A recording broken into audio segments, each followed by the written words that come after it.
Сакам, Љубиша, ние и нашите деца и сите. На граѓаните многу искрено една работа да им порачам вечер. А тоа е да имаат трпение. Јас знам, сите го живееме овој проблем години наназад, децении наназад го живееме. Но не можам и не сум ветил дека преку ноќ јас ќе направам чуда, затоа што тоа е невозможно и неодговорно од политичар да го каже. Но дека постапувам да бидат убедени дека Орце Ѓорѓиевски, ниту градот Скопје во наредните 4 години, нема никогаш да се доведе во опозиција некого да го штити. Особено во услови ако некој го труе нашиот народ. Да, бидејќи здравјето нема цена и мерките за тоа. Сега би сакал да ми дозволите уште неколку работи. Јас споменав околу мерките на краток рок.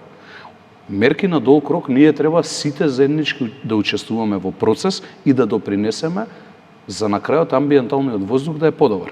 Кога велам за превозот, владата вети 80 еколошки автобуси. Тоа ќе значи од постоечките 80 автобуси помалку кои што штетна емисија на гасови ќе имаат во јавноста и ќе продуцираат штетна емисија на гасови. Повеќе од очајна е состојбата со градскиот превоз.